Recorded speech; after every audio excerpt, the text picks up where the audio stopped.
అమెరికాలో అక్రమ వలసదారులే లక్ష్యంగా అధ్యక్షుడు డొనాల్డ్ ట్రంప్ మరో సంచలన నిర్ణయం వైపు అడుగులు వేస్తున్నారు.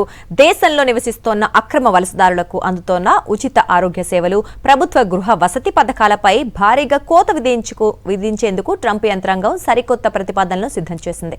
వలసదారుల సంక్షేమం కోసం అమెరికా పన్ను చెల్లింపుదారుల సొమ్మును ఖర్చు చేయడాన్ని పూర్తిగా అడ్డుకోవడమే ఈ నిర్ణయం వెనుక ఉన్న ముఖ్య ఉద్దేశం.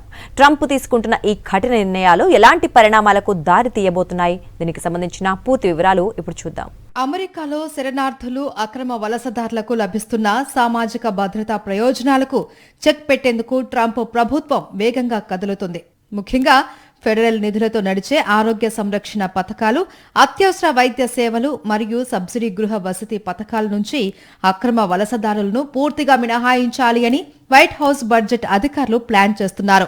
ఈ నిబంధనలు కనుక అమల్లోకి వస్తే దశాబ్దాలుగా అమెరికాలో ఉంటూ చట్టబద్దమైన పత్రాలు లేని లక్షలాది మంది వలసదారుల కుటుంబాలు వీధిన పడే ప్రమాదం ఉంది అని నిపుణులు హెచ్చరిస్తున్నారు. అమెరికా పౌరులకు చెందవలసిన సంక్షేమ ఫలాలను వలసదారులు లాగేసుకుంటున్నారనేది ట్రంప్ మరియు ఆయన మద్దతుదారుల ప్రధాన వాదన. అయితే మానవతా దృక్పథంతో అందించే ప్రాథమిక ఆరోగ్య సేవలు, గర్భిణీలకు ఇచ్చే వైద్య సదుపాయాలను కూడా నిలిపివేయడం వల్ల దేశంలో ప్రజారోగ్య సంక్షోభం తలెత్తుతుందని హక్కుల సంఘాలు ఆందోళన వ్యక్తం చేస్తున్నాయి. అంతేకాకుండా ఈ ప్రతిపాదనలు చట్టబద్ధంగా నిలబడ్డం కష్టమని, కోర్టుల్లో వీటికి వ్యతిరేకంగా పెద్ద ఎత్తున న్యాయ పోరాటం జరుగుతుంది అని డెమోక్రాట్లు స్పష్టం చేస్తున్నారు. అయినప్పటికీ తన వలస వ్యతిరేక విధానాలను మరింత తీవ్రతరం చేయాలి అనే పట్టుదలతో ట్రంప్ సర్కారు ముందుకు సాగుతోంది.